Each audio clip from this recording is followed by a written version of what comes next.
Hello everybody, good afternoon. It's nice to see you again. Some of you we know from the last years in the fascism course. So today we have this amazing seminar that is called Inside the Extremist Narratives, and it's a pleasure to have here some very good friends and specialists from all over Europe, from the University of Helsinki, from Düsseldorf University, from Ljubljana. Because this seminar is a part of a European project, Horizon Europe, called Arenas, Analysis of and Response to Extremist Narratives, and we are working just in this theme, and this seminar so is a part of this project. So it's like a first overview, if you want, with different point of view from historian, from people that works with literature and language, social linguistic, and others perspectives. So I think will be interesting also for you. And I thank Oriol Bortomeus, I don't know, where is Oriol? There, to bring the students here, and thanks also to others that are coming. The idea is to have first for intervention of our speaker. So it's the idea is to have 1 hour and a half maximum of these four intervention, then to have like half an hour more or less of debate. So I wanted to introduce you the four people that participate in this Arena seminar. First is Ana Yara Postigo Fuentes. She is Spanish, but she is teaching in the Heinrich-Heine Universitat of Düsseldorf in Germany. She will talk about defining extremist narratives. So to have like a frame of what we are talking about. Then we have Simo Matta from the University of Helsinki. His intervention is called Theorizing the Circulation of Extremist Narratives. Then Katalin Miklosi from the same University of Helsinki in Finland, Dimension of Circulation, Mnemonic Security. And finally, well, from Ljubljana, the Institute of Contemporary History in Slovenia, Jure Gasparic, talking about countries and narratives or how to kill a state. So, thanks everybody, and we start with Ana Yara Postigo Fuentes. I give you the floor. Thank you, Steven. And thank you so much for inviting us. It is a great pleasure to be doing a small introduction on what we understand and what we are understanding so far under extremist narratives. So as Steven explained, I am from the University of Düsseldorf. I'm currently working there, but I am from Malaga originally, and I am a postdoc in this project. This is my email, so if feel free to email me if you find interesting that I can send you some literature, or if you have any doubt or any idea, because I believe that probably you're gonna start thinking, and with your bachelor studies and the debate, maybe you can send us some ideas that we can use as a protocol. Thank you so much. I don't know, should I do the... Yeah, I can do it. When we advise. Okay. So as I already spoiled, that's one of the things I usually do in the presentations. I usually spoil what is coming next. I love spoilers. So this is a work in progress. So we have still 4 years to define these extremist narratives, and through the different analysis that we are gonna do and the different literature reviews, the idea will be at the end delivering actually a definition. So that's why I'm saying like any contribution will be great to start thinking on that. Some key aspects. Could be, well, first of all, some key bibliography. That's the one I meant that we used for the beginning. 2 of them are in English, the Glasser test and the Berger test. And if you have a great translator or you are good at German, I would highly recommend the Baldauf Toxische Narrative, which will give you a lot of important hints in this topic. And for understanding extremist narratives, some key aspects that I consider are that, first of all, they are events that occur, and how you narrate them, it affects a lot the extremist narrative itself. Then, it doesn't matter if they are fiction or reality, we will take them into account we will take them into account even if they are not 100% an experienced version of it, because every fiction is part of it has a reality base. And something that we are hinting at, and that will be my first suggestion, but we are still discussing it, from a linguistic point of view, you have a structure, like a narration of those events that will naturally lead to an explicitly or implicit solution. So the narrative itself says like, oh, we are the good, you are the bad. In order to solve this situation, we are gonna go towards this end. Okay, this is a very simplified version of it. Now, that will be like the first working definition of extremist narrative after our literature review and after some first debates. Of course, we are still collecting data from the analysis, and we are trying. Spoiler alert again. I'm going to show you a schema that we are going to use to try to analyze the different narratives that we are detecting. But first of all, the idea will be that extremist narratives. I'm going to start explaining the extremist part. You can clearly distinguish a morally and ethically superior in-group that they are perceived themselves as completely legitimate in their ideas, and they frame the out-group as inferior and dangerous.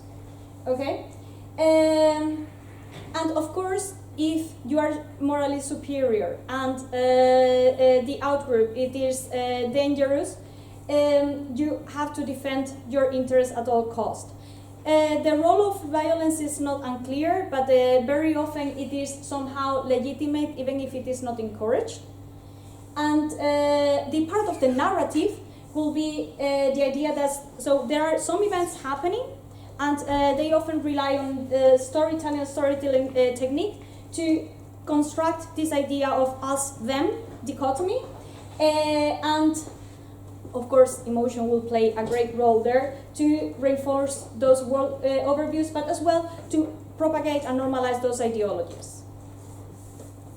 So, for example, what are some of these extremist narratives? Will be right-wing stances towards migration, conspiracy theory are included in those kind of narratives. Radical gender discourse, for example, I don't know if you're familiar with the concept of incels. If not, it's a great one to Google.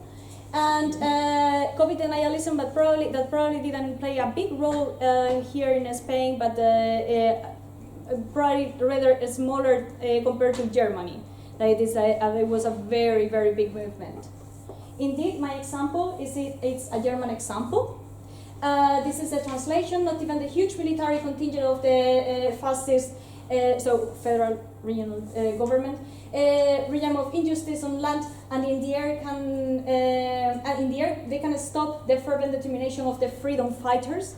Okay, the vaccine dictatorship will suffer a crushing defeat. Okay, vaccinate to your knee. So that was like their logo or their lemma, like that they used, and you can very simplify. Can you? The three of them. Very simplified. Thank you so much. Very simplified in this text, we can see that there are the out-group that is a fascist German government. The in-group is those freedom fighters that they don't want to get the vaccine, so they want to fight in their narrative against the illegitimate government that is oppressing people. And only those freedom fighters are standing up. I don't know if that sounds familiar, what is happening actually in Spain right currently. So, but yeah, that would be the idea.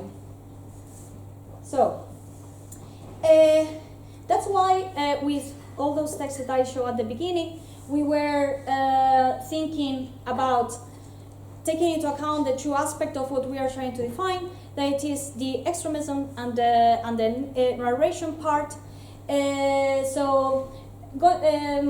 Although I'm going to explain it through an example, the whole idea will be events are happening. So there are actors in those events, yeah, that are at a time and a definite location. So that will be like the context, and what Glassard is one of the authors that we are taking as reference, and I show it in one of the first slides, called the fable. Then he will explain about the story. So the story is how those events are presented. So what is the thread that you're using for presenting those events? That, curiously, as one of our extremist aspects, they don't offer an alternative, okay? So we will talk all about intolerance. It is debatable, but at least it doesn't offer an alternative. Of course, those that are telling that the story is the in-group, I don't know if you remember, but we talked about already the superiority morality of the in-group, that are explaining why the out-group is so dangerous, and therefore there is no alternative in that narration, okay? And the text, as part of the linguistic field, it is particularly interesting, that part. It is the verbal multimodal presentation of the story. Okay, we are going to see an example.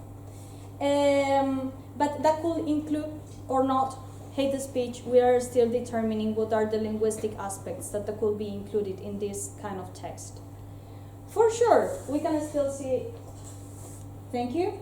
I'm pretty sure that you're familiar with this one. There was has been a legal election advertisement in Spain. And this is the text itself, so this is a translation for the non-Spanish speakers.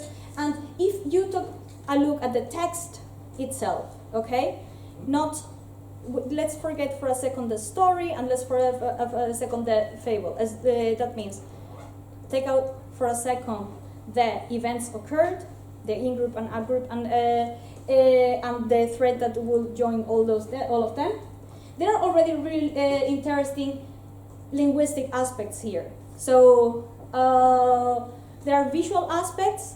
So, for example, the idea of using symbols for representing what we are going to define afterwards as outgroup, and they are throwing it literally to the bin. There is a division of the text where there is the right part of it. Well, if you look at it, it's the left part of it, curiously, in red, with different keywords that are, so those imposition, security, division, poverty, neglect, invasion, okay, and the right part of it with other keywords that will be related to the, I'm telling already, traditional values, the traditional moral values, that and gives you already an idea, apart from the relation between red it is wrong, and right it is green is right, that there are things that you need to choose, okay, and you cannot be both, okay, and that is already, remember that one of the characteristics of extremism was that there is no alternative. So if you need to choose, that is already a false dichotomy, yeah? Good. Now, thank you.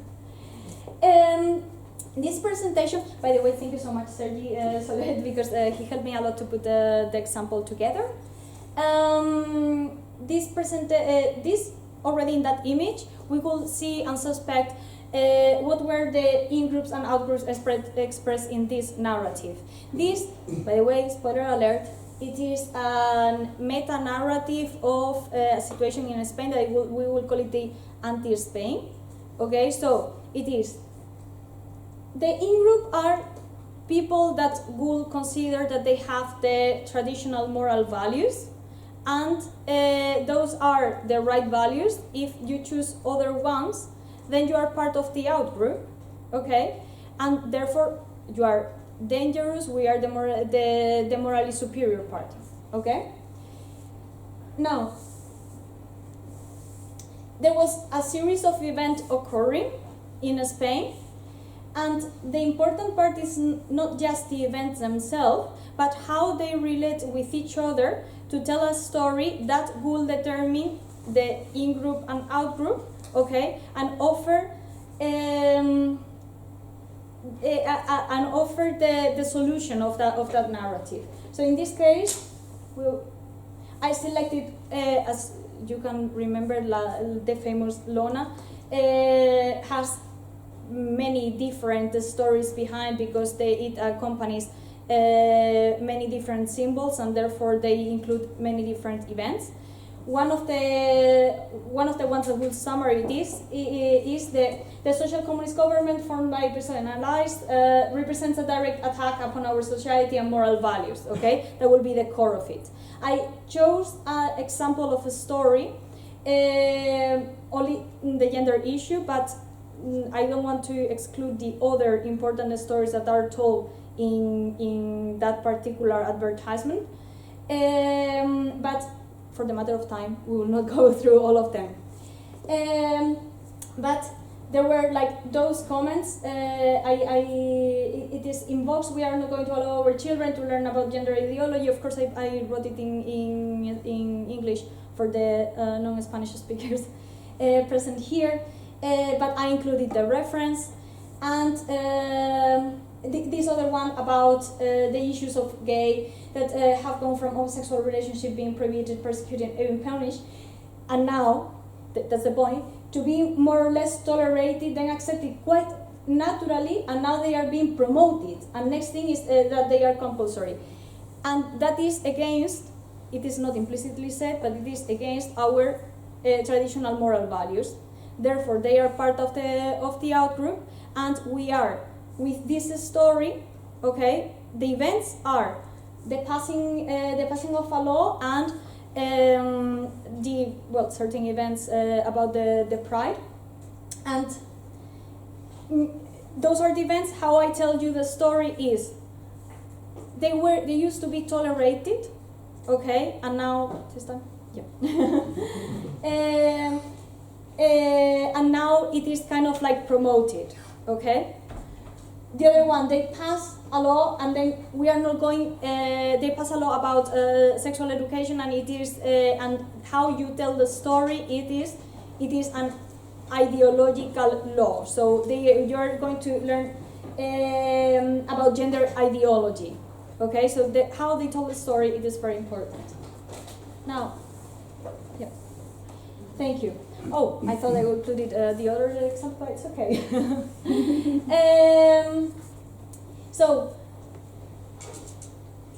can we put that on? Thank you.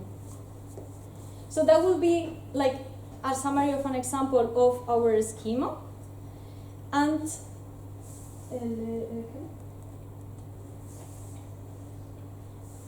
that will come from what I already explained, that it is the text itself, so it will be like the multimodal visual part of it. Then the fable is the timeline that we already saw with the actors that were intervening in that, and the story, it is how you make sense of all of that. And that is, in that everything put together, it is how you create that potentially extremist narrative. Yeah? So that will be, I think, I achieved it like quite quickly. So, very well. And I think questions are left out to the end. Yeah, or? the end. Yeah, I think it's yes. better. Nice. But thank you so much for your attention.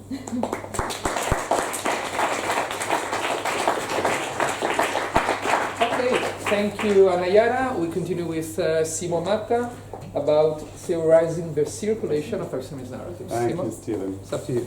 So I should stand, I suppose. Oh, as you want. If you prefer to be sit down, please. Yeah, I think I would. Thank you very much. Great to be here. Can you hear me okay?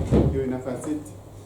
So this talk is based on the idea that circulation is really a fundamental feature of life.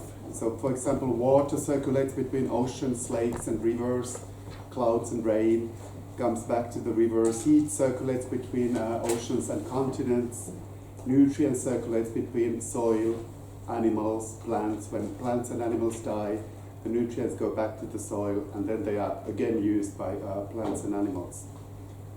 So the whole universe is actually based on circulatory cycles of destruction, decomposition and renewal. Ideas circulate as well, and this is what I'm going to talk about today. People, of course, always constantly come up with new ideas, but at the same time these ideas always contain elements of previous ideas, some of which have been circulating for thousands of years. Narratives are a perfect example, and Anna just explained us what narratives are. The basic structure of narratives has remained the same for time immemorial. So there's something, someone knows something that does something to somebody else or something else, and this action, this series of events, has consequences. So this is a very much simplified version of what Anna just said. They have a starting point, they have an end, narratives namely. They describe action in a given context, and they provide an evaluation of the consequences. It may be real events, it may be something that is fictive. A couple of weeks ago, a month ago actually, when we talked about this seminar, I suggested to Stephen that we should look into, that we should have a seminar on insights into extremist narratives, but because this was on Zoom, there was, it's difficult to hear. And so Stephen said, let's name it Inside Extremist Narratives. And I think this is a great topic, actually, because insights into, that's kind of a cliche. There are so many seminars and congresses with those words in the title. So what I try to do here is to get inside the circulation of extremist narratives. May I have the next slide? Yes, performativity. Okay.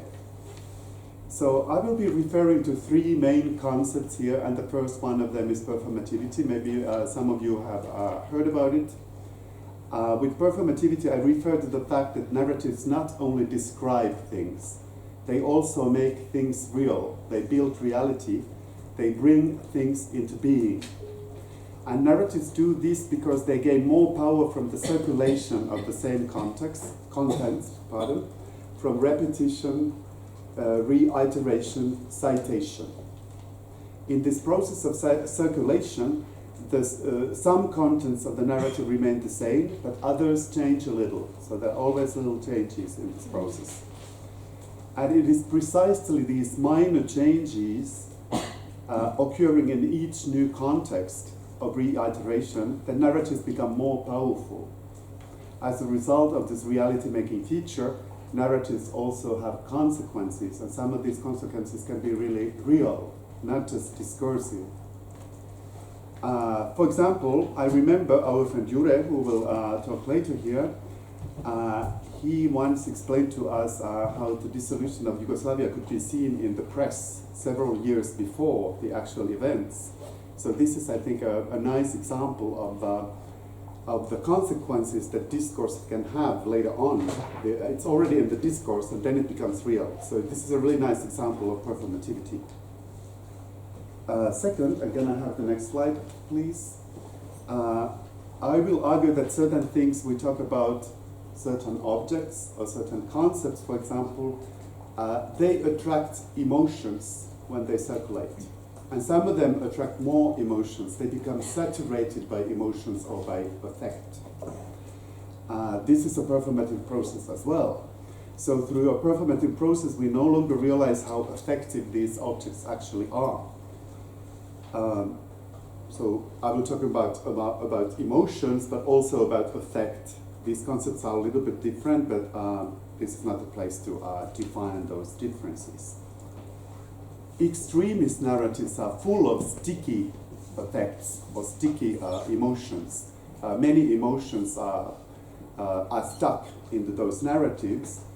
For example, concepts such as security, identity, or collective memory. These are concepts that Katalin will talk about. These are concepts that really attract a lot of emotions. They become sticky with those emotions. They are saturated by emotions. Again, I have the next slide, please. Thank you. The third concept I will be using is rhizome. This is a concept that is borrowed from botany. So here, for example, you have turmeric, curcuma, and here you have couchgrass, grama in Spanish, in Catalan also, I think chiandon in French. And they have a very specific kind of root system. So it's not only roots, there's also this base that is often thick, like in the case of turmeric, or ginger is another example. Or in the case of couchgrass, you have this basic system here that shoots roots. So this concept comes from botany, but it has also been theorized in philosophy. So in the history of ideas and philosophy, a rhizome is conceived as a compound of all kinds of signifying practices. So it can include text, speech, images, emotions, ideologies, music, people in different positions, and they all share something in common. An extremist narrative can be conceived as a rhizome where different components circulate. So you may have text, you have different people, you have music, ideologies, and so on. And if you cut part of it, if you cut, for example, part of the, as they have done here in turmeric, it's still, the basic structure is still there and it can still grow. Or if those of you, like I, for example, have a garden and I hate this plant because it's really bad, it's a weed. When you cut it, part of the root system always stays in the soil and it grows back again. So, extremist narrative. That's a very good metaphor of that. I think this is what Stephen actually explains in Extrema Derecha 2.1, is the far right 2.0, when he explains that how the new extreme right reinvents itself. There are new components, but something always remains the same. I hope I'm right in this interpretation.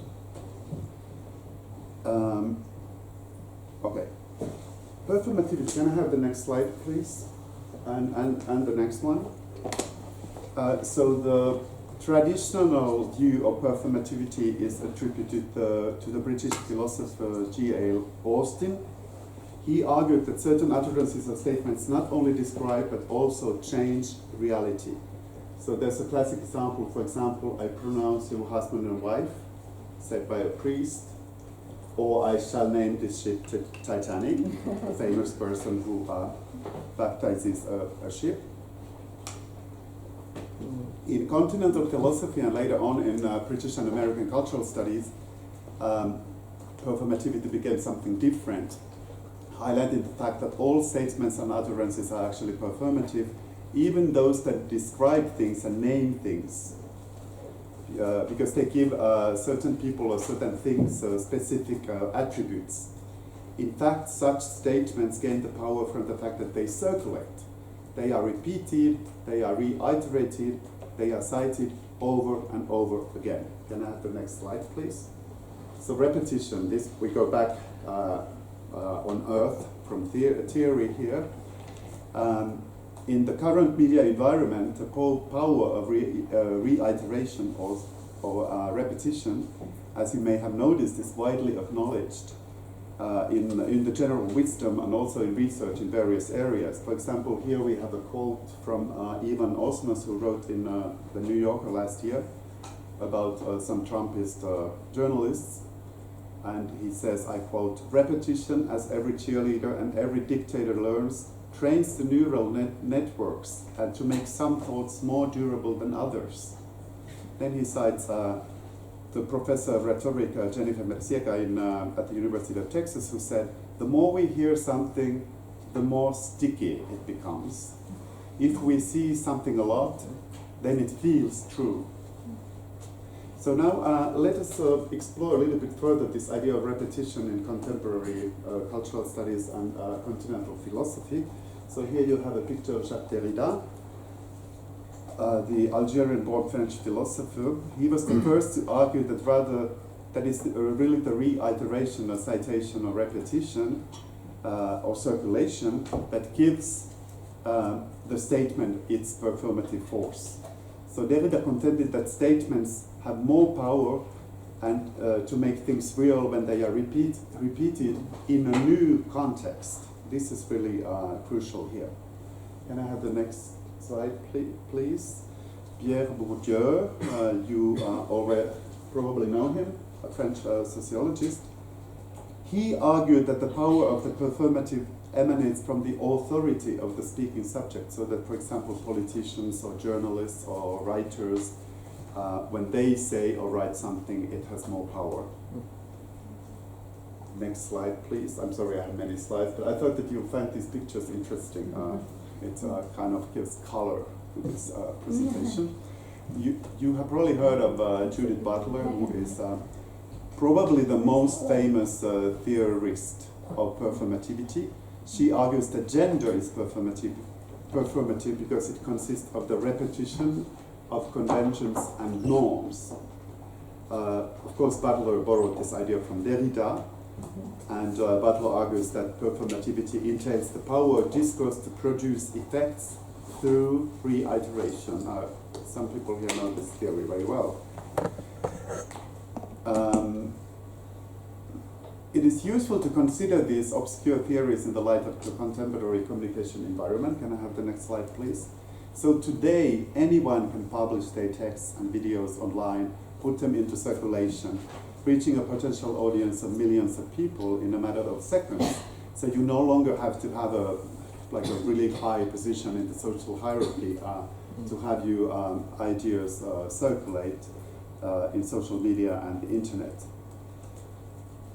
So some of the theories, like Bourdieu's theory, I don't think it really holds anymore in this sense, in a way. But at the same time, the whole process of circulation it's completely different now compared to just 20 years ago, I would say. And this really explains a lot of things in today's media environment. Some people present in this room, like Gwenaëlle Beauvoir, with her colleagues, have written about this.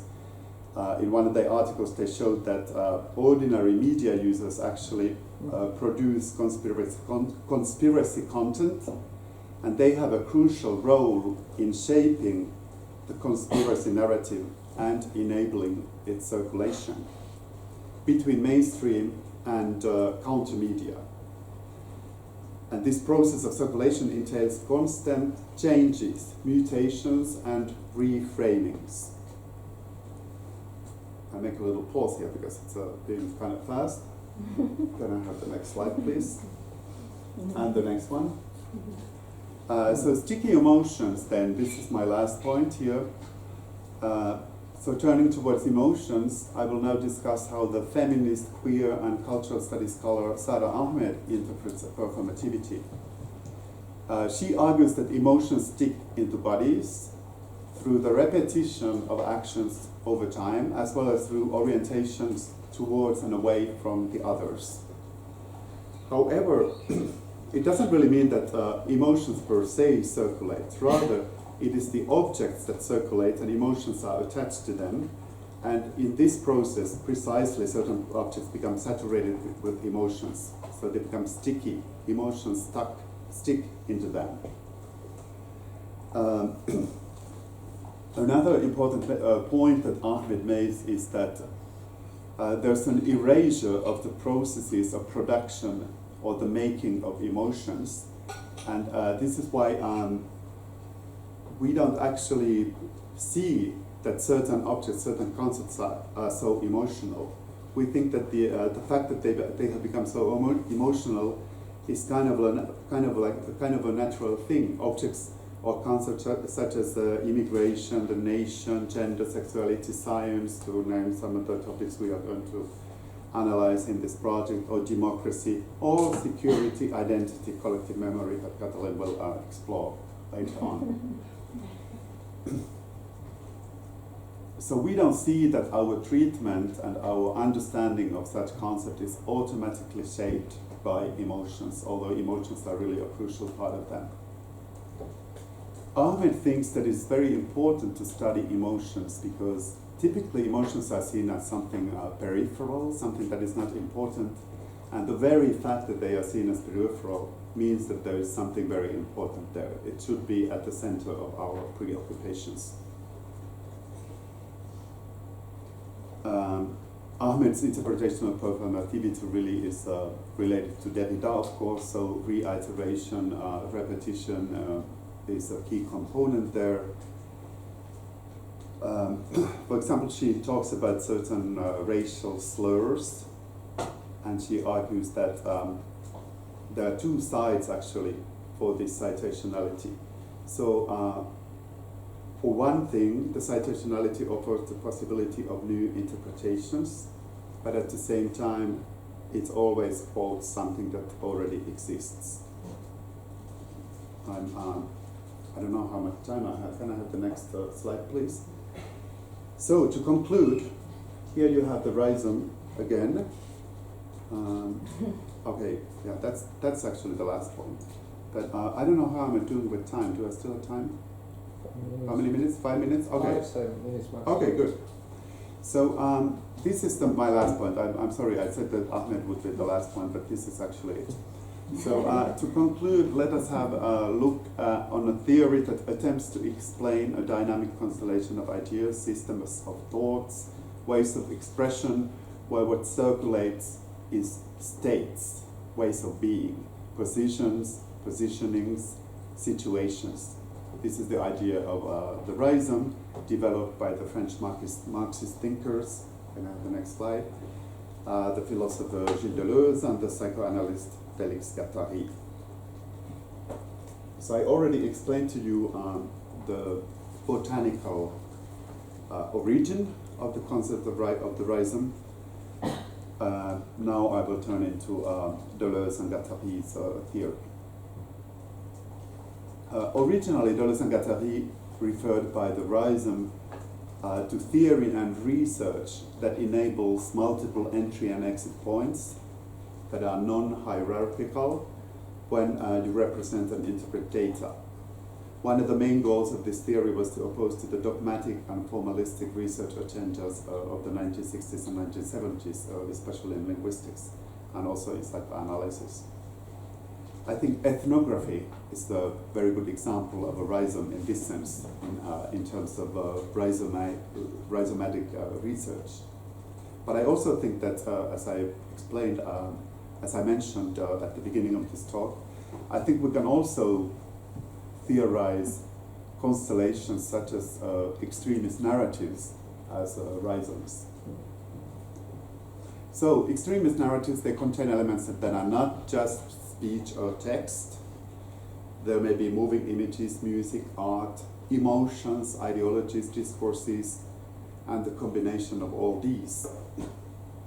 Several people in different positions are involved in such a rhizome.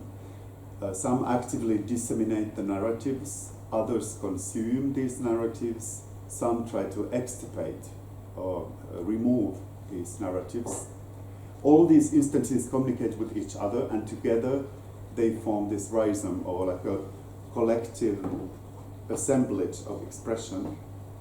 In French, agencement collectif d'énonciation, very difficult to. Maybe Gwenaël has a translation for that. So they all express the same core message, but they are also different in many points. So some parts of the message are similar, even though the message is expressed through different mediums, in different times, by different people, in different places, the core remains the same.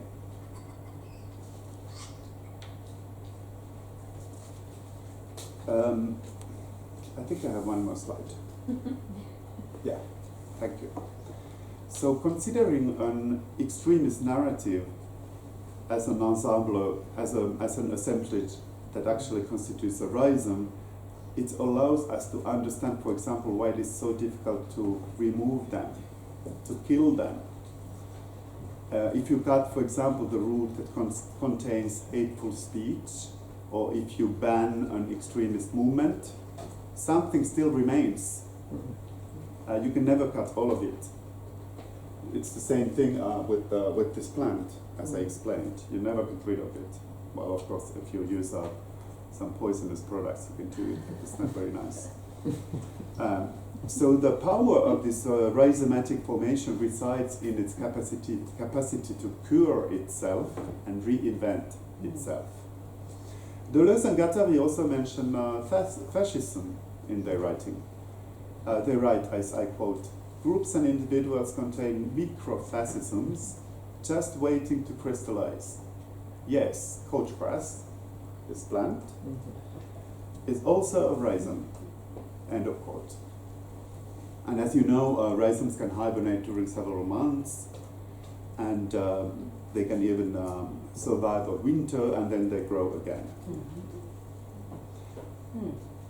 At the same time, I think, on a positive note, I think an interdisciplinary research project, like the Arenas project, that could also be a rhizome, a good one, of course. To conclude then, and this is my last slide. So a summary, 3 points to take away. I argue that extremist narratives may be characterized by 3 points. First, they gain their force from constant circulation. Other words to explain this circulation: reiteration, reinvention, repetition, citation also. Second, extremist narratives contain objects of discourse that become saturated by emotions. Emotions stick to them when they circulate. And third, extremist narratives form rhizomic structures where many elements circulate, including speech, text, image, sound, music, people, and so on, as well as different diachronic and geographic layers, and they have an influence on different spheres of life, not just politics. And it's because of this composite nature that it's so difficult to get rid of them. Thank you very much for your attention.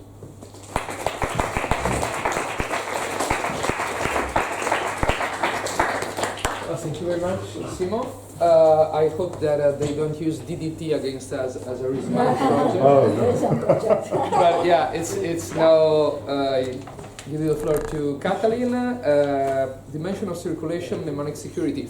Only 1 second. If someone needs a certificate of attendance of the seminar, you can at the end put your name and your email here. Okay. Okay. Thanks. Okay, thanks. First of all, I'm really stunned that you still have classes on Friday afternoon. It couldn't be happening in Helsinki. Now,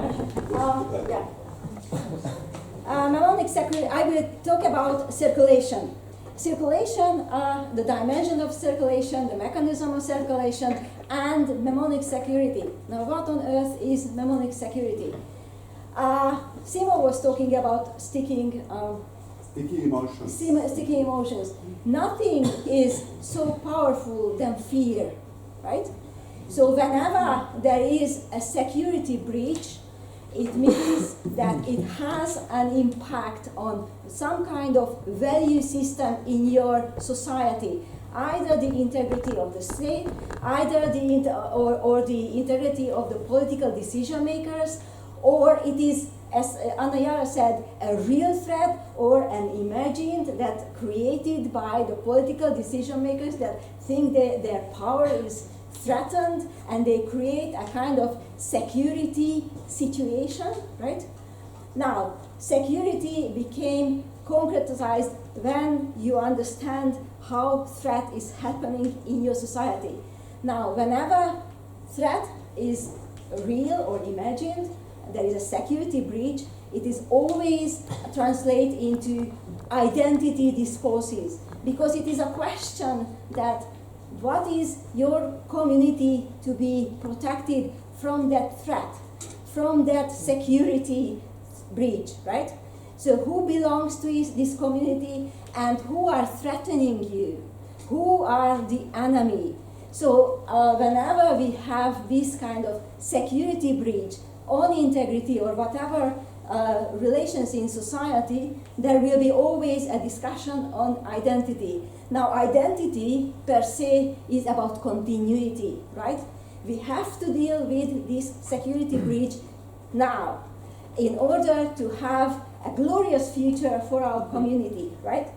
But this means also that you have to get a reminder of similar type of situation in the past, how the community survived similar type of security breaches, right? How you could handle once upon a time or how your nation was so strong that there was no kind of security situation, no kind of threat from outside, right? So whenever we have discussion on identity, we will always have a reminder about history. And this is what I call history politics. Now, what is history politics? Just to be on the same page. There is no such thing as history. No such thing as history. We have the past, and we have a selection of different moments of the past. And we elevate these moments of the past to become something to remember, right?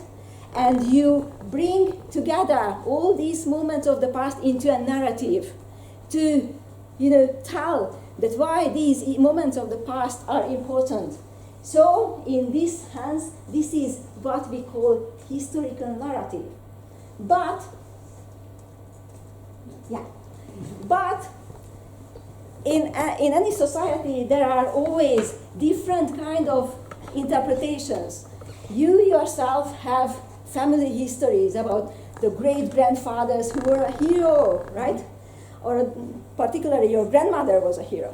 But, so we have all kind of histories, all kind of stories in society. You went to school, you had some kind of, history education. You are perhaps even history students now. We have documentaries. I just saw a film about Napoleon. So there are all kind of, stories in any societies that we call history culture. But then there are political decision makers, the elite, that has also one interpretation of the past.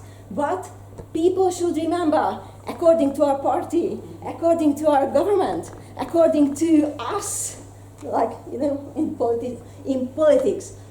So this means that politicians have their own interpretations of the past, their own historical narratives. Now, depending on the power people relations, the question is that how powerful history politics is on history culture. I deal with Eastern Europeans, authoritarian regimes, where whatever the political decision makers say, it means that this is the rule. This is how you have to understand the past. This interpretation will prevail, whatever happens in society, right? We have memory laws, for example, in Poland and Russia and whatever. So, how all these have to do with circulation, extremist narratives? Well, extremist narratives is about making an enemy image, or making this polarization that we, our community, have to be protected from the enemy, from this kind of black and white world creating. Now, how about this happening in circulation? Dimensions of circulation of historical narratives. First of all, I would argue, unlike Simo, that because of the security breach, this is a trigger. Every circulation needs a trigger, right? To start the circulation. So the trigger is security breach, the threat on the community. And the question is that how intense this threat is on your community. It means how fast and how intensively this narrative starts to circle. Now I have two dimensions to offer you about circulation: space and time, right? Spatial circulation means that a narrative is going through from one place to another, right?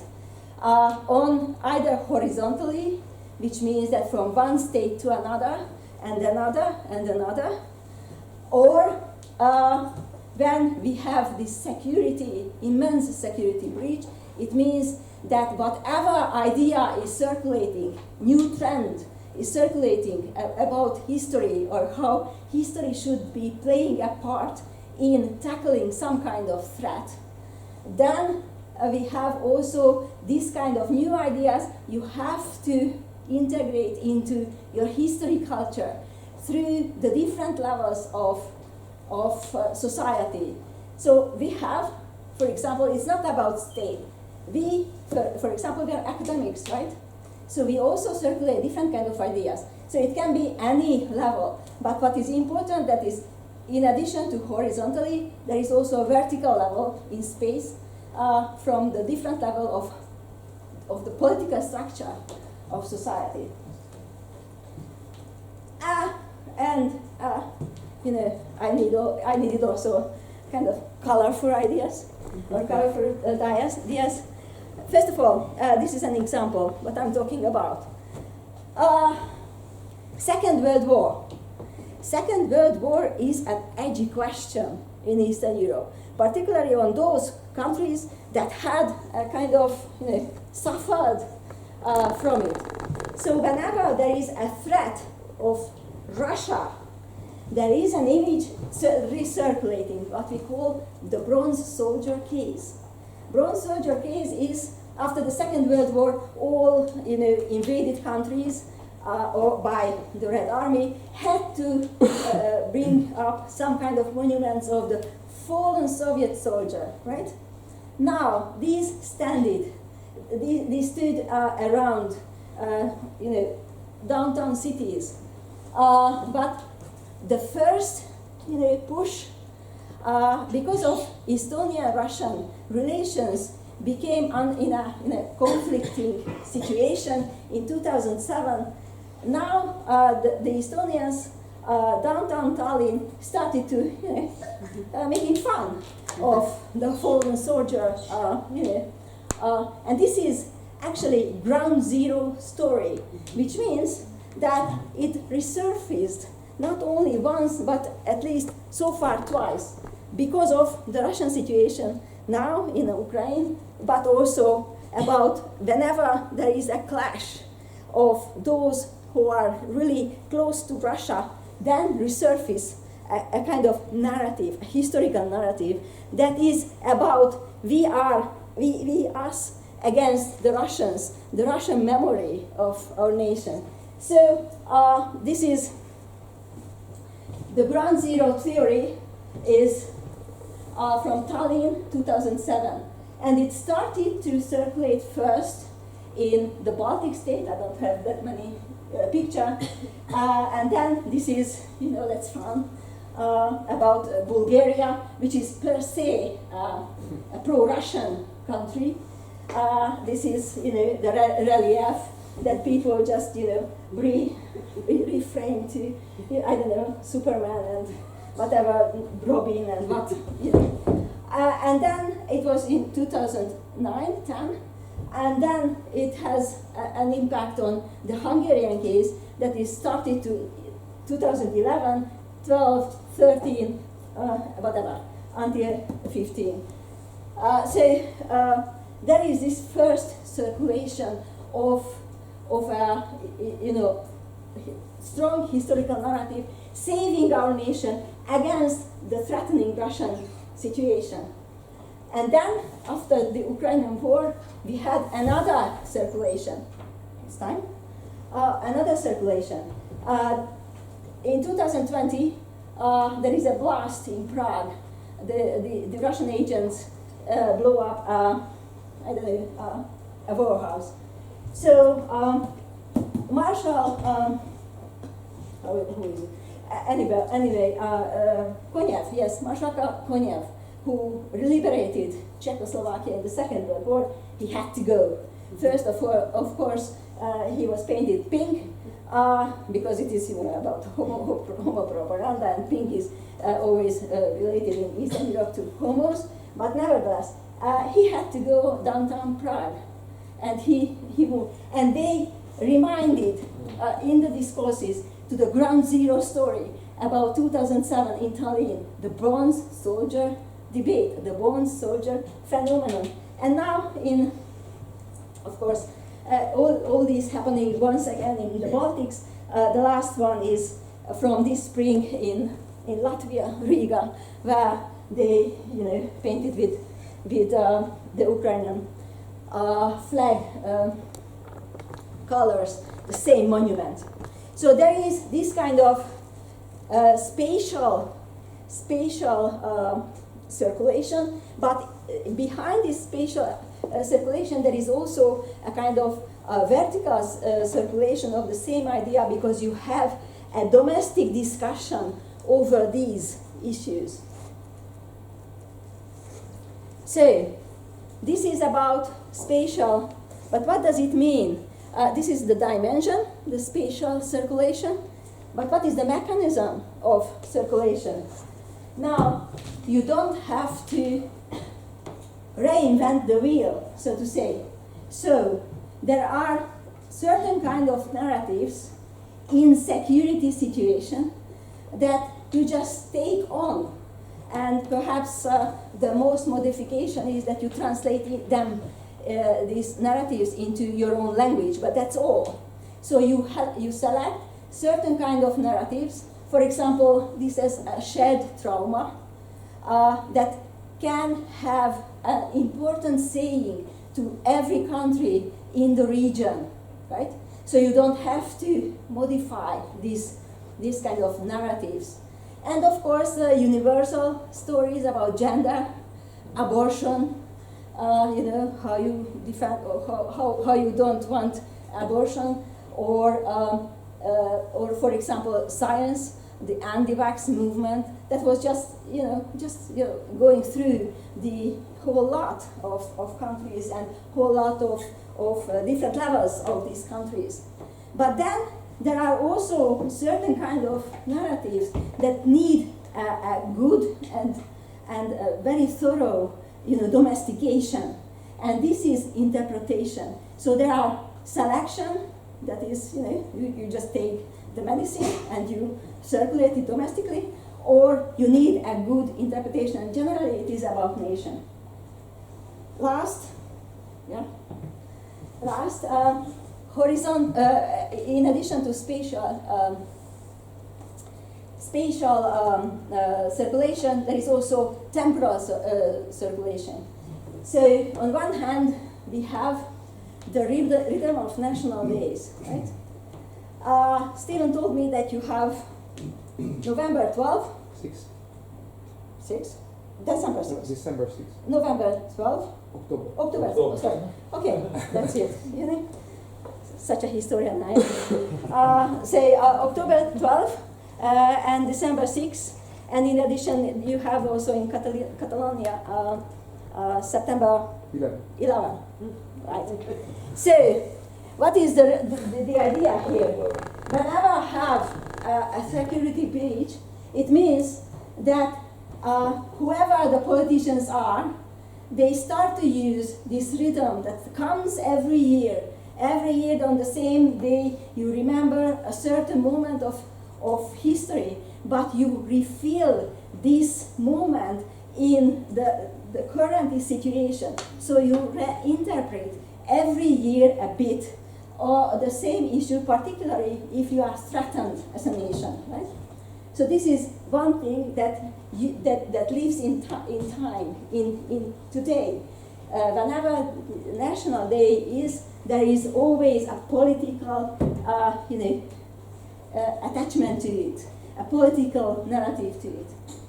But because of the security situation, as I said, you remember the glorious periods of your nation when you could tackle a certain security problem because you had strong politicians, or they were more capable than today, or whatever, or you had really strong nations that nobody dared to threaten. So there is this kind of temporal and last temporal circulation. And you remember that whenever we discuss historical narratives, it happens at the same time on the spatial level and the temporal level. And it means on one hand that in spatial level you arrive, an idea arrives to your country, but you digest through the temporal circulation into your bloodstream, I mean historical bloodstream. So I will end here and give the floor to my fair colleague. But I just wanted you to remember that there is historical politics are always, one way or the other, very much infected. Whenever a security crisis happens, whenever politicians start to address the security crisis through identity, and because of the identity, it has a political, historical, part of the story. And I argued that any circulation needs a trigger, and trigger is a threat where your community is endangered. So this is the fuel of circulation. And the extremist narrative, as I said, is whenever there is a threat, it is always about polarization. As Anna Yara said, it is always a black and white word, where you don't have any kind of other options than protect yourself against the other, right? So this is the making an extreme per se, an extreme narrative, an extreme phenomenon, extreme image of the other, right? Okay, that's it.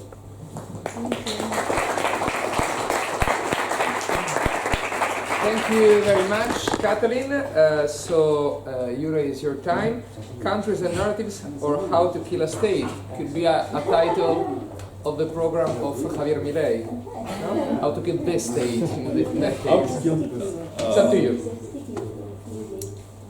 If I sit down now, one might conclude that women are doing the job in this seminar and standing and women are sitting, but I really do need my computer. But this narrative would be wrong, so do not believe this narrative. We're all doing our job in this seminar within our project. I'm supposed to talk about narratives, so I shall begin with a story, but I'll try to include in this story everything you heard from Anna Yara, Simo, and Kathleen, hopefully. I suppose you all know Agatha Christie, her novels. You know? Yeah. Her mystery novel, The Secret of the Chimneys, published in the 1925. First slide, please, Sergi. The mysterious plot is set in 1920s and in a fictional geographical area. Some of the characters, namely, come from Herzo, Slovakia. And the hero of the novel, Anthony Cate, a British adventurer, describes the country in the following words. It's one of the Balkan states, isn't it? Principal rivers, unknown. Mountains, also unknown, but fairly numerous. Capital, Bucharest. Population, chiefly brigands. Hobby, assassinating kings, having revolutions. Last king, Nicholas IV, assassinated about 7 years ago. Since then, it's been a republic, altogether a very likely spot. Agatha Christie's novels were, of course, very popular, even then, in 1920s, and they are still today. I think she still is the author with the most translations in the history of mankind. But nevertheless, these images contained in her novels reflected only the image of the Balkans already established in the Western Europe. The Balkans were wild Europe, place of constant violence. These are now quotations from the newspapers from the early 20th century. So, as we say, stereotype of wild tribes emerged that was reflected also in the historiography, also in the scholarly historiography, decades and decades later, in the history textbooks. Especially, for example, during the wars after the 1990s, after the collapse of the socialist Yugoslavia. In the wake of this, many books appeared that based on the thesis that stronger democratization in the late 1980s in the socialist Yugoslavia, after an epoch in the socialist freezer, mind the words, evoked primitive nationalisms that were since ever there in the Balkans. And these primitive nationalisms, of course, divided the common state. You might know Romanian historian Maria Todorova. She convincingly analyzed this representation in her book Imagining the Balkans. She called all this narrative Balkanism. So it's the place of violence where nobody wants to go nor to live. Why could this be interesting also for us and for our purposes? If you ask me, for several reasons. Next slide, please, Sergi. This is now a short summary of everything said earlier today. First of all, because the image of wild Balkans is supported by stories about wild tribes. Then, of course, because it reduces very complex political, economic, national, religious situation to very simple black and white narrative. Everything is wild there. And an important feature of this narrative is that it emphasizes only violence. Everything else is left out. So, narrative created is narrow. Narrative is something narrow, if you ask me. Comes from the word. Here we come to narrative fallacy, that our understanding is often limited to only one narrative. And this narrative could be action motivating, can have legitimizing function in the politics. This is why this is so important for us, especially if this narrative is later on repeated everywhere, in the literature, in the history school textbooks, so it becomes the dominant perspective or biases, you know. So there, elsewhere in the world, there is very bad people who kill themselves because they are chiefly brigands, undereducated, maybe of other religions. In this narrative, the other religion, the Muslim religion in Bosnia and Herzegovina, was often pointed out. And this bias, of course, evokes negative emotions, and these emotions divide group, as Anaya described, into in-groups and out-groups, and stereotypes are formed about certain regions, certain countries, based upon all these elements. Simplified version. And why is this, let's go to the next step, important for us? Well, because it really happened at the beginning of the 20th century.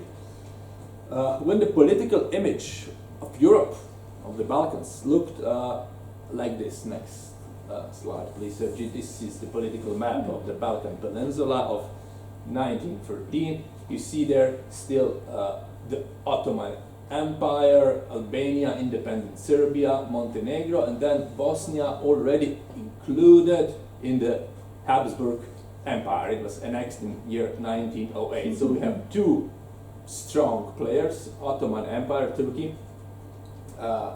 weaker and weaker empire, and Habsburg Empire, Austro-Hungary, also weaker and weaker empire, but still very, very big, and some small countries established, namely in the second half of the 19th century after the Berlin Congress, or early 20th century. I come from Ljubljana, from Slovenia, so I'll focus on the Slovenian population. There was no Slovenia back then, but there was Slovenian nation, Slovenian population. The Slovenians lived northern of Bosnia, where they still live now in the Republic of Slovenia. Slovenia was Slovene population was also lived in the Habsburg monarchy, and Habsburg monarchy in the year 1914 existed for almost 600, no, even more than 600 years, and still weaker and weaker, although weaker and weaker, still appeared eternal. In the last 2 centuries, Austrians, as you know, lost many wars, also in Spain, also against Prussia, but still, the Habsburg Empire appeared eternal. But what happened then in 1914? 1914. In Bosnia and Herzegovina, as you know, the Austrian Archduke Francis Ferdinand was killed by the Serbs, and the First World War broke out. How did the Slovenes react? Well, many shouted, "Let's hang those Serbs," and many proudly went, of course, to war against Serbia. Our empire is under attack. Habsburg Empire. And some other time, this statement could have been classified as extreme. Let's hang one population. But in 1914, it was mainstream. The war broke out. The Serbs killed our Archduke. Of course, we should hang them. But only 4 years later, the war ended. And what happened? The eternal Habsburg Empire dissolved, and a new state, Kingdom of Serbs, Croats and Slovenes, later named Kingdom of Yugoslavia, was created. Oops, so we encounter a certain problem here. I mean, our homeland, eternal homeland, disappeared. Now we are part of a new state.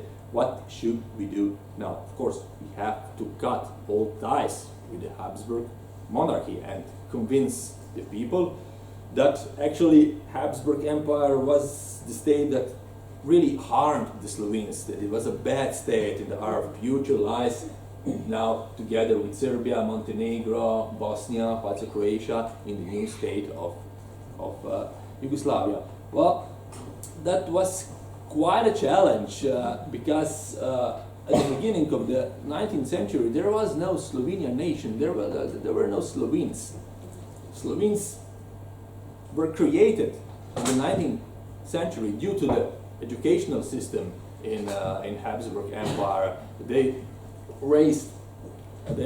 formed themselves as a nation in the 19th century, and at the end of the 19th century they were more or less established nation with all the societal infrastructure. So the state where they were born was suddenly something that had to be described as something unwanted, something bad. Of course, that wasn't easy. Namely, the vast majority of the population and Slovenian populations 4 years before agreed that the future of the Slovenians lies solely in Austria. Next slide, please.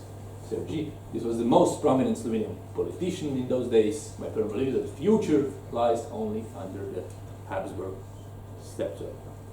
The language was meaningful. The future was connected with Austria. In 1918, after the dissolution of Austro-Hungary, after the creation of Yugoslavia, this attitude radically changed. Had to be changed. Funny, there was no sign of regret.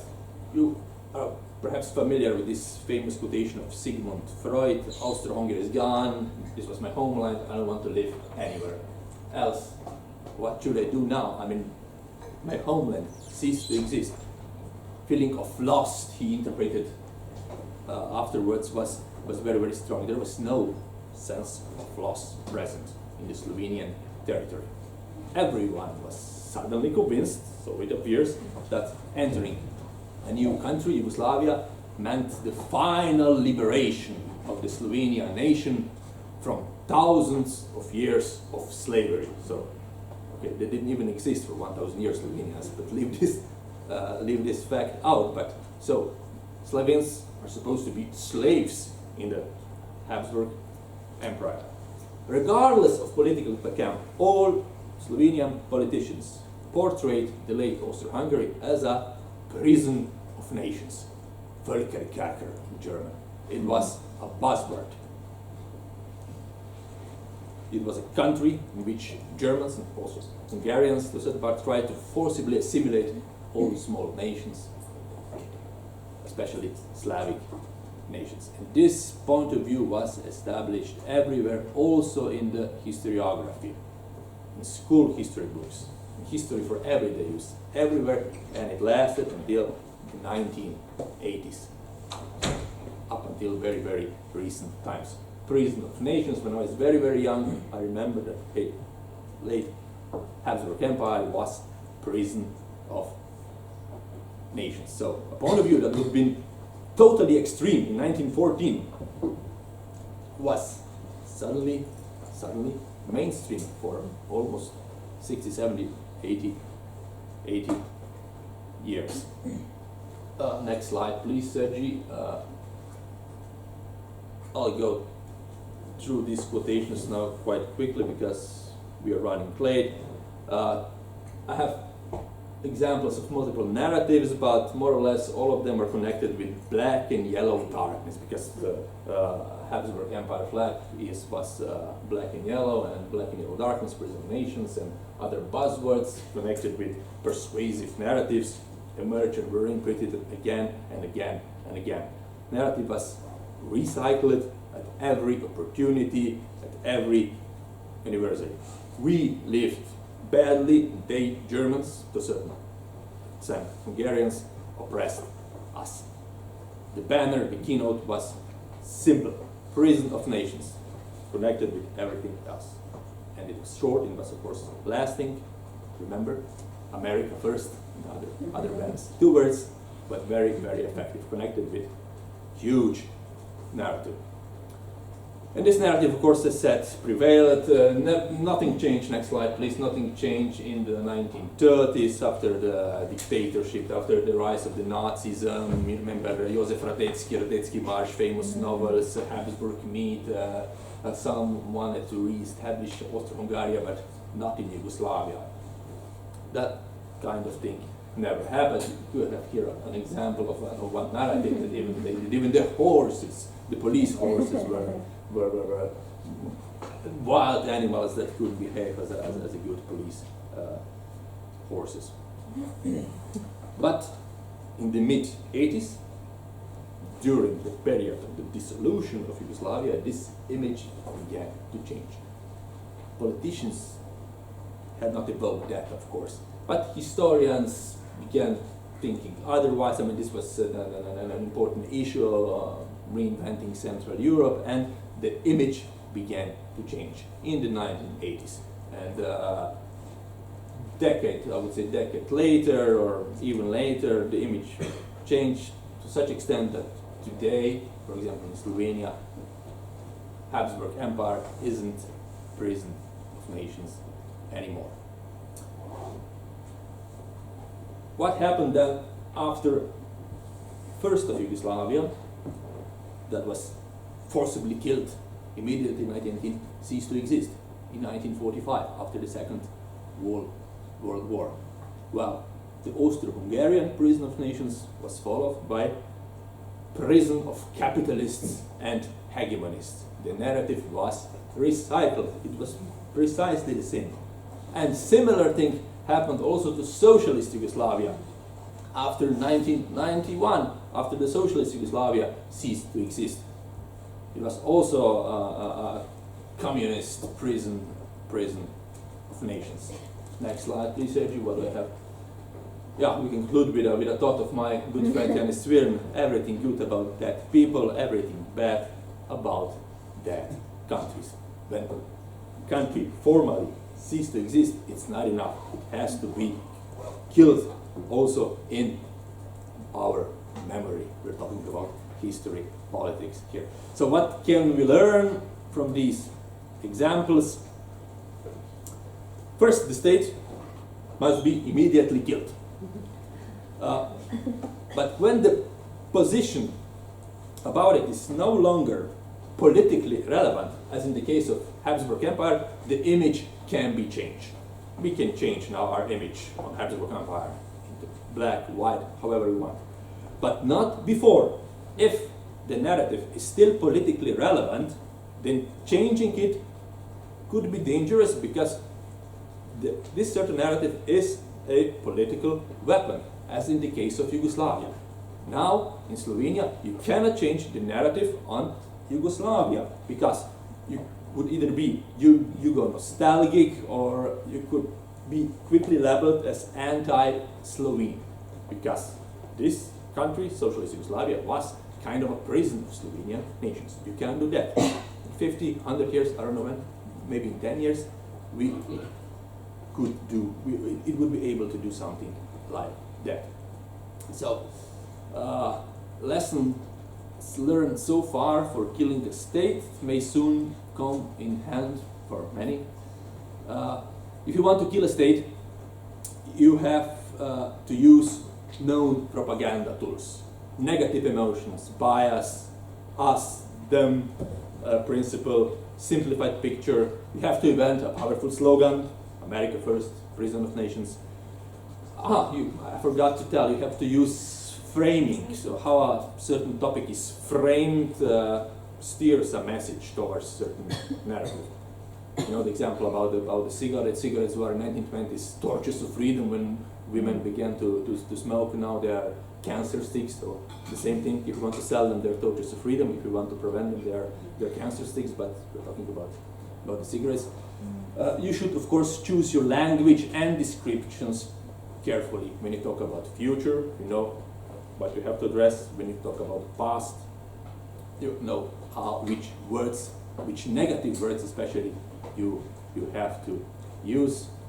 I don't have it on the slide, I think, anymore, but I have an excellent example from very recent history. Newt Gingrich, you remember the American politician, Speaker of the House in 1990, gave new Republican members of Congress a sheet with words, specially chosen words, with which to attack colleagues, for example. Pathetic, traitor, failure. It was back then, 30 years ago, a small affair in the American politics, because they knew, they have scientific proof for that. Such carefully chosen negative words had a very powerful effect. Thank you very much.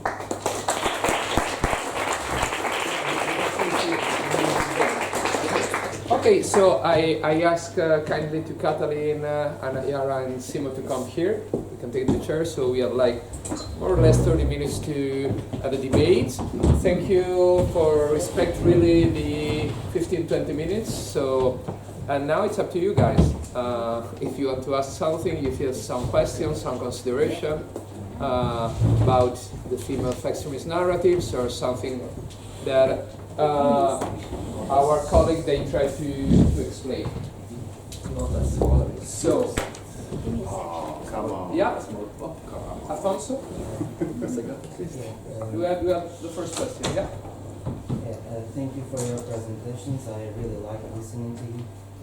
I noticed that Simo mentioned the circulation of narratives on social media, and that Anna also showed us a screenshot from Twitter, and that got me thinking of a book that was recently published by a Korean philosopher, Byul-Chul Han, called The Crisis of Narration, and very briefly he argues that that we are living in a crisis of narration, and that the flood of information we see every day and on social media is killing the spirit of the story. And I would like to ask you your opinion about if the flood of information is making it harder to articulate a clear story, to connect all the events in a clear way, and if that flood of information nowadays on social media is incompatible with that clear sense of story, and if that strengthens the extremist narratives. Do you want to start? Me. Okay. It Oh, was you can to start. Simo. Okay, well, I will start. I will start You wanna we ask for more question, or you wanna No, answer let's now? go. Okay, please, yeah, let's go. Well, I thank you. Excellent question, and thank you for this suggestion for further reading. I think social media, especially in very recent years, the amount of written text has diminished. The amount of written text that people consume has diminished. Texts have become shorter. Images are more important. Moving images are more important. It doesn't mean that narratives are no longer told, that narratives no longer circulate. They circulate in a different way, and I think this is a challenge for us as researchers. Also, because the medium is so different, the media consumption practices are so different, You, the young people, you consume media in a very different way. For me, for example, it's sometimes very difficult to understand it, and yet it is very important to understand it, so it's a challenge for us. So narratives don't die, but there was something at the end of your question, something very important that I forgot, that I didn't answer. I mentioned that it's harder to articulate a clear story. Yeah. So I don't think so. I mean, it depends on how you define the narrative. Within certain understandings of the narrative, yes, certainly. But the way I understand the narrative, no. They can still be. They can be even clearer today. Yeah. Exactly. But now I let my dear colleagues to continue. I just wanted to add that actually this is the other way around, that the narrative became so simplified that it's sending a very clear-cut message. And the problem is not even that this kind of narrative, but it is happening in different bubbles. So spatiality is important, that where these kind of narratives are circulating. So these are, and this is helping to polarize the society, because it is happening in different, very comfy type of bubbles, that everybody is the same opinion, and this is getting stronger and stronger, this extremist thinking that the other bubbles are wrong.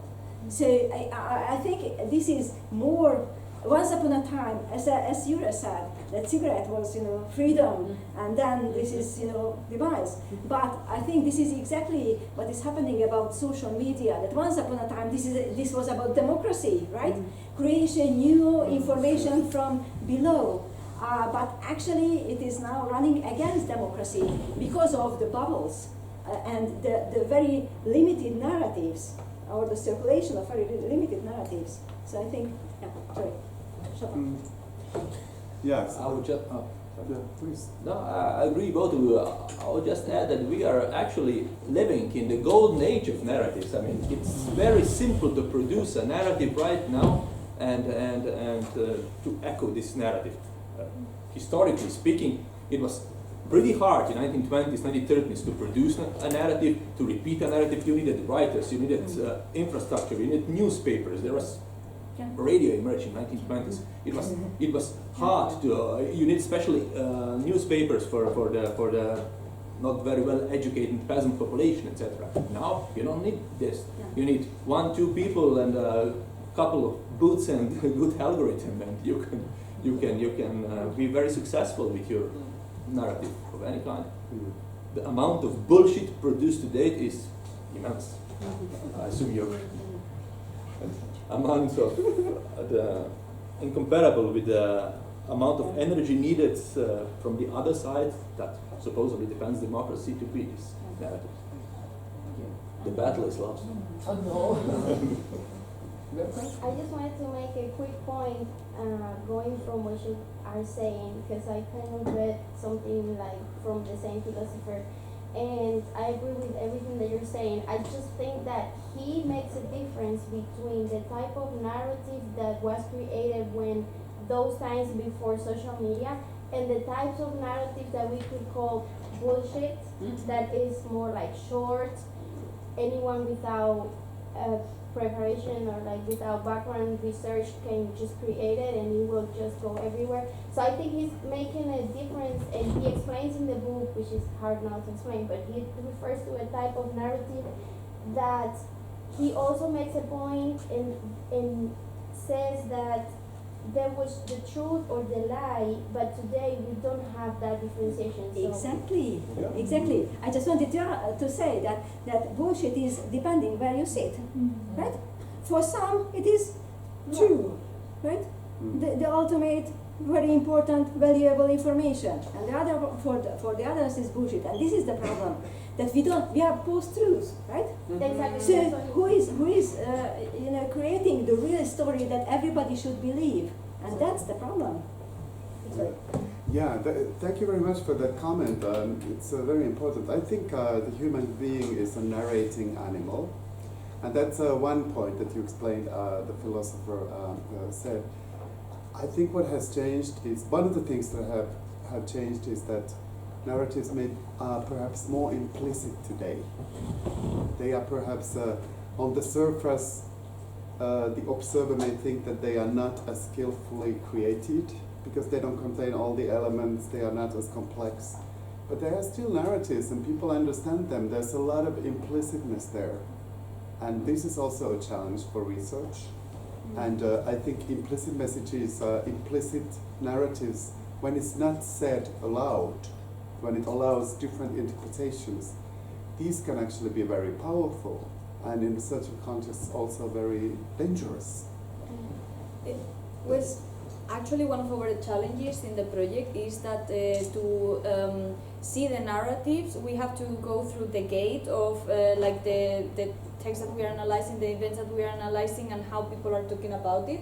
So sometimes it is equally important to, like, when you see tweets, when you see posts and things like that, what is said, what is not said, what you leave outside, to make a powerful triangulation with events, actually what happens, and how other people interpret those events, and that is the challenge nowadays, to reconstruct those narratives.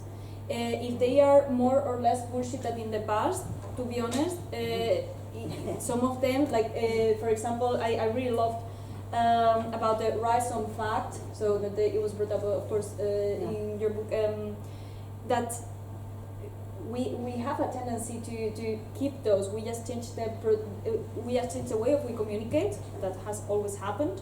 So it is the way that you disseminate that narrative and you understand that narrative will change.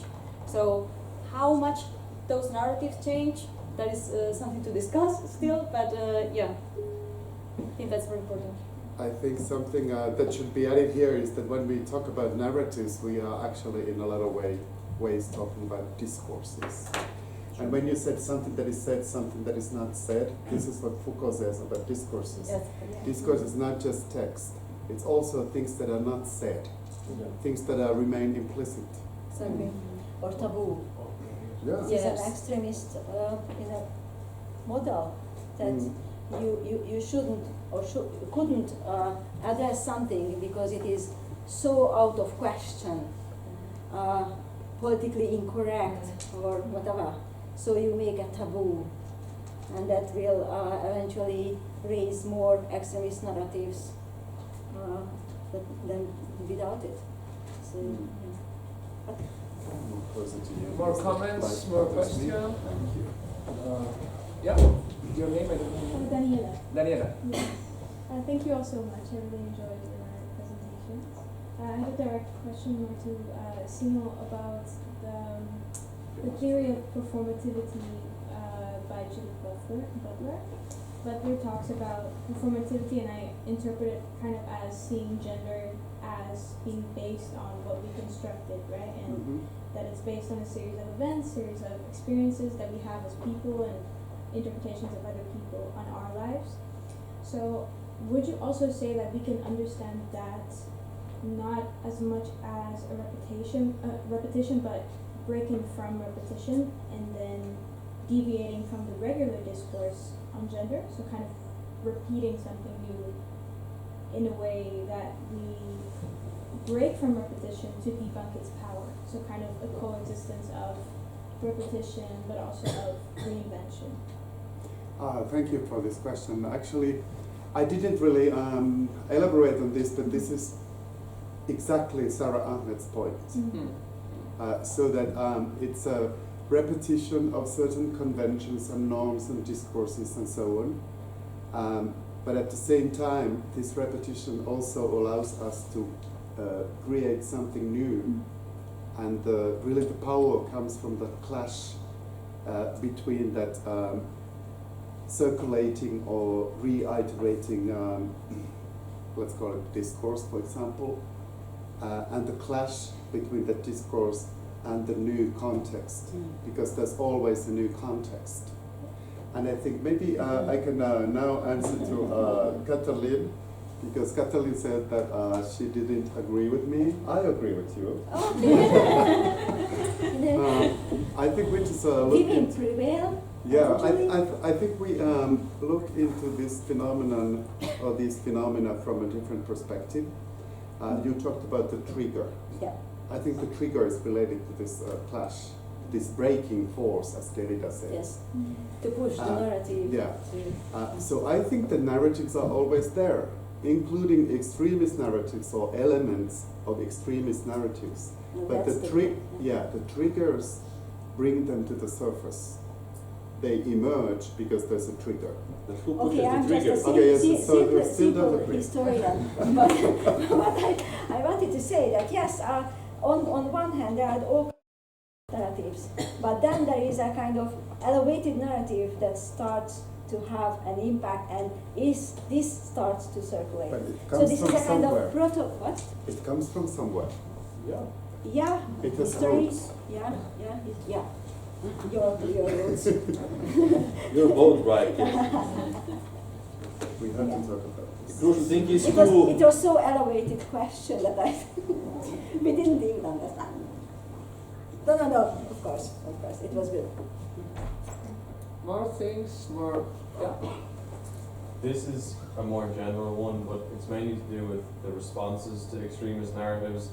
What is the best course for the future for, or like, it's kind of an obvious question, but should it be more from the perspective of insulating our institutions and our systems and structures, or should there be more of a focus on like an antithetical formulation of a kind of counter narrative? I think in 2000. Yeah, we come back in 2027 when we finish the European project, we can give you an answer maybe. But no, it's a very, I think, crucial point, Yeah. and thank you for the question. Who wants to try to answer? my point is very defeatist, as already said. I won't try to answer. Well, maybe I can start. I was thinking about this during your presentation, I think, Jure. There are people, for example, within this project that work on counter-narratives and counter-discourses, and this has been a very big topic in research on hate speech, for example. Not just analyze the hate speech, what it is, why it is there, also try to find solutions. And I was thinking maybe a counter-narrative is not the good approach, actually. I mean, not the only approach, because there's kind of like a dichotomy, narrative, counter-narrative. Yeah. Maybe it would be better to promote critical thinking, Yeah. so that people would, this is something you said, but using different words, Yeah, so that I mean, you see things from different perspectives. You try to teach people to widen their horizons. But I also said, when is this possible? This is not always possible. We have just talked about emotions. Now, Yeah. I mean, if we agree on that extremist narratives are rooted in emotions, how you, what that got to do with critical thinking? And this is the problem today, actually, because taking an oppositional stand, it is not about a rational, not necessarily a rational decision, but it is coming from much deeper, going through a much deeper scale of all kind of emotions. So this is the problem today. For example, just a very simplified example. I teach Eastern European history, and I had a course on Black Sea, and I had international students in the classroom. And there was a question, of course, about Ukraine and the war. And there was a guy, a Russian guy, who started to claim that we see it wrong. And of course, you give critical thinking, you give a floor for this guy, but in the end, he lost it in a sense. There was no argumentation, but actually, just, we are threatened by you. And what you do with trolls. So this is a question that critical thinking takes us just as far. So Okay. I think Yeah. because this is about emotions. I disagree with you. I don't think we have the same idea about critical thinking. I think critical thinking also involves being aware of the affective and emotional content of what we think.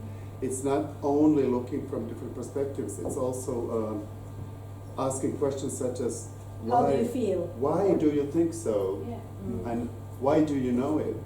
Okay, so this is a kind of new invention that we didn't have in Nazi Germany, right? No, From 1933 until 1945, we invented critical, how critical thinking could have, helped Nazi Germany to overcome extremism. Well, I don't mean that critical thinking would be, the solution for everything, but I think we have to do something. Yeah. I mean, what would you do? Well, everything in my power, but I don't think Yeah. I don't. Perhaps it is about age. that I am not so Anayara, what would you optimist. do, Anayara? Christina, I think she was before me. No, go ahead, go ahead. Come on, Christina, you can go ahead. I give you a- Don't worry. What about something more extreme? I mean, you were talking about security, and you were all mentioning in and out groups. So, how I see it, it's also a very embodied meta narrative that we need a group to survive. Yeah. What if we start deconstructing this meta narrative and we try not to perceive ourselves as in and out groups, but just one group? But if you have a security breach where there is an enemy threatening you, there is no no possibility to lose demarcation. You need to have a kind of community that you stand for.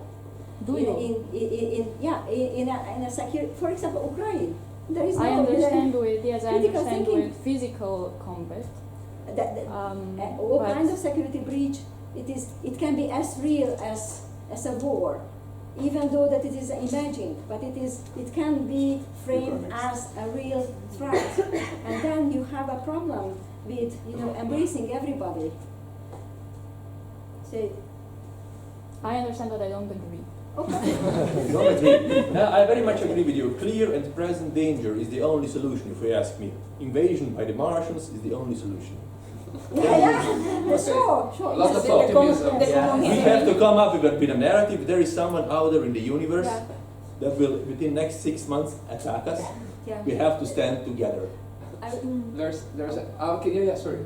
No, I wanted to add, I don't have a solution for sure. We will see each other in 4 years, but I have some suspicions that it is so marked the way that those kind of narratives work, that I have the feeling that to create counter narratives you have to be creative and probably use the same kind of techniques. For example, I really like, and I'm playing a lot in my head with this idea that we just came out with 4 of us here about the trigger being a clash of the narrative, upcoming events, and so on. And I cannot anything but think about an example of humor in Spain. So we had humor machista, so the mainly kind of humor, so against women, particularly blonde women, and women that should belong to the kitchen. And something I admire a lot of internet is its creativity, and the way that we started creating a counter narrative in that sense was making humor about the Jose Luises. So it is so it was like the typical man that in the 40 years old that was like cisgender, and it's they will not suffer any kind of discrimination, and it's not about referring about all men. It's very clear what type of man was and what type of person is defined under the idea of hombre with N and V and or Jose Luis or your. So and I already activated a frame in your head, so probably most of you have been already in internet, and it has been so powerful, this counter narrative, that I only needed to mention it, then to name it, So for you to start activating that idea of humor, that it is actually a counter narrative of how of women that should belong to the kitchen, and that's funny, you know. So I think we have the power, and we are already creating those counter narratives, and we are doing very similar techniques to what it is there. I mean, and probably in that direction we can start. How much counter-narrative actually reinforces this bipolar And that's positioning? that's my habilitation. Part of No, Andre, there's two questions, because then I know that at 5 you have class, you have lesson, no? So if you want to, Gabriel, look, 3, Nicolas, and then you two, yeah, okay. Please.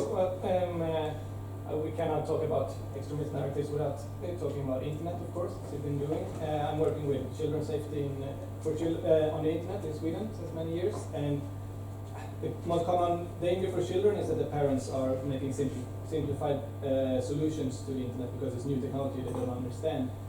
And I think we usually tend to talk about filter bubbles a lot. Half the population in Sweden say they're afraid of filter bubbles, while the research doesn't find that filter bubbles actually exist. It's something we're afraid of, but it doesn't really exist in research. So to which extent do you think it's a problem for academics and policymakers as a second step to academics then, that we also find simplified solutions to something that we don't really understand in a new society?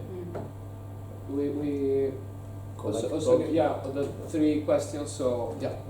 Yeah, so I was going to ask, maybe it's an off-topic question, but some of you mentioned that this narrative are sometimes extracted or kind of based in problems that may or not may be real. So to what point do you think other parties in power, in the government, trying to solve this problem can diminish the narrative? And the last one, Nicolas? Okay, so thank you for the presentation. And talking about critical thinking that we were talking about that before.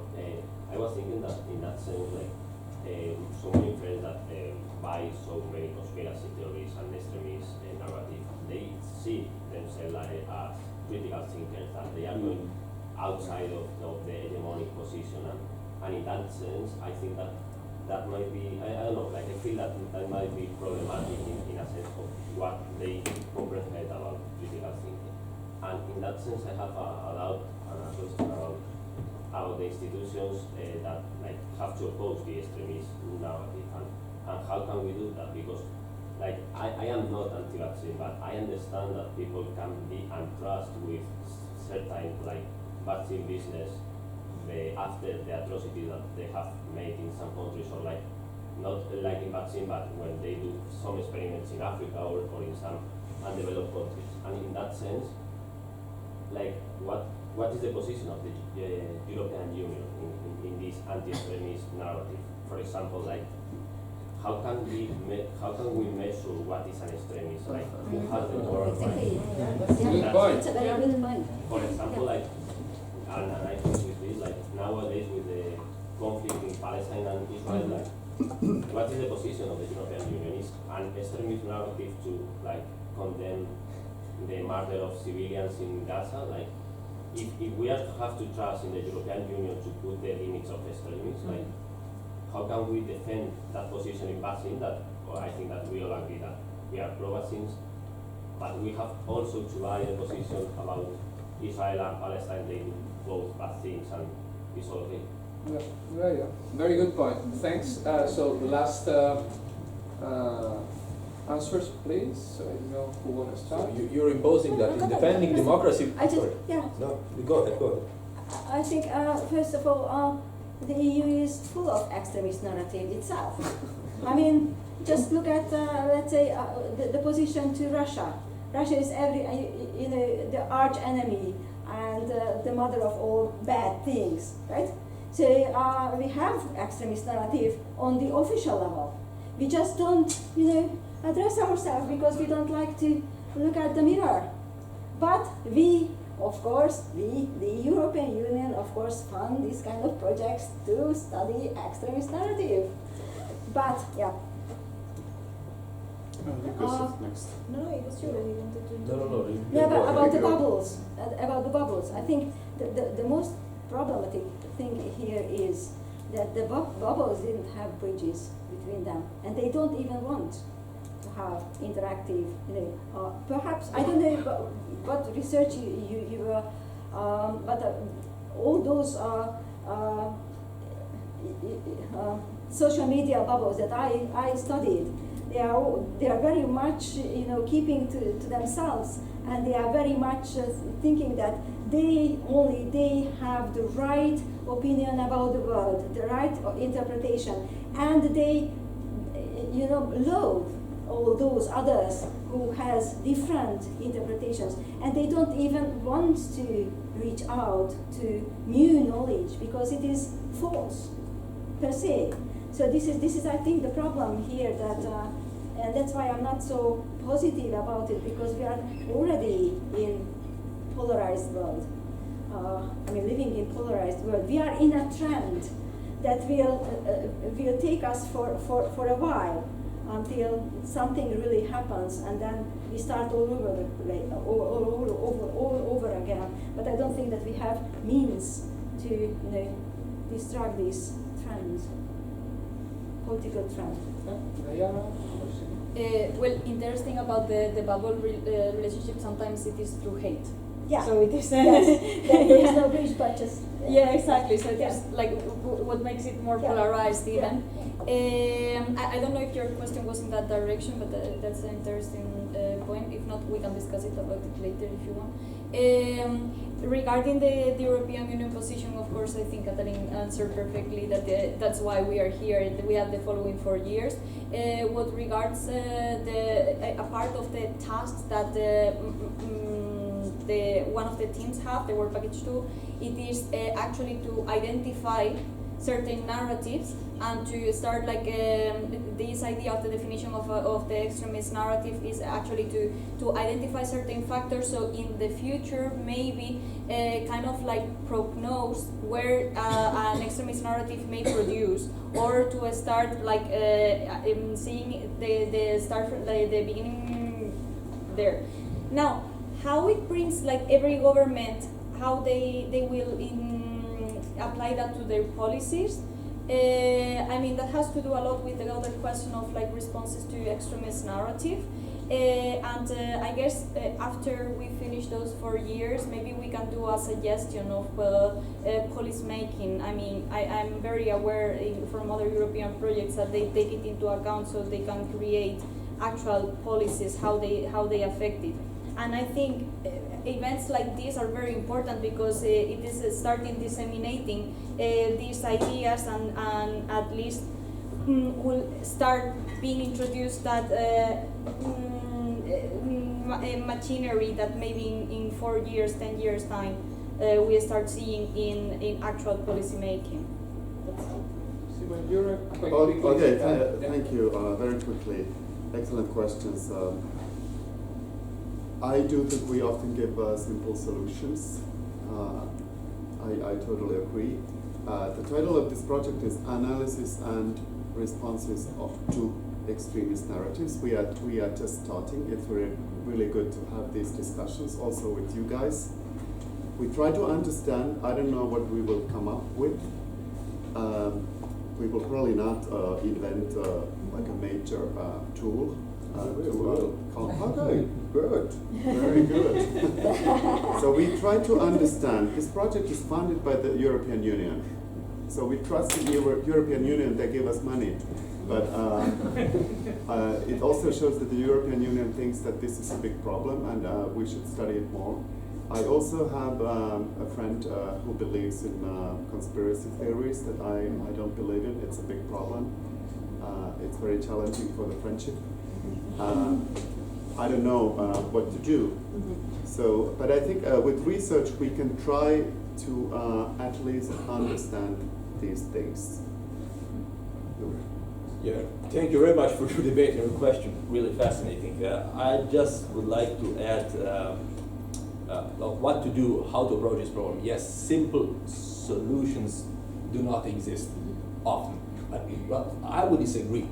We showed also with our historical perspective, everything we encounter today is known. Every propaganda tools are now, since Sigmund Freud or his nephew who invented propaganda. I mean, we're not encountering anything new. Decision makers are doing this for centuries. Yeah. But right now, what happened right now in the past decades, well, some other are doing the same. So what should European Union do? Build on a huge narrative. If someone is criticizing the same European Union with a counter-narrative, maybe the counter-narratives of those who are opposing the European idea, the idea of democracy. I mean, if you ask me what we should do, we should really define certain narratives that are really legitimizing potentially dangerous behavior towards the European Union and counter them. We cannot counter anything. I mean, we cannot counter the narrative that Americans did not land on the moon. You may believe so, but I'm not affected. We are convinced that we are right. I don't know. I mean, you may believe that. Well, Neil Armstrong was just. thank you very much. Thank you very much there. to you that you're coming and this interesting question. I think that maybe in 4 years we can have a new seminar and let's see if word is better or not. After Millennium Builders, I don't think so, but let's get hope. If anybody wants a certificate, please come here and put your name and email. And thank you to Jure, to Simon, to Katalin, to Anayara, and to Sergi and Miguel Angel that helps me to organize this seminar. And thanks to you all. Thank you.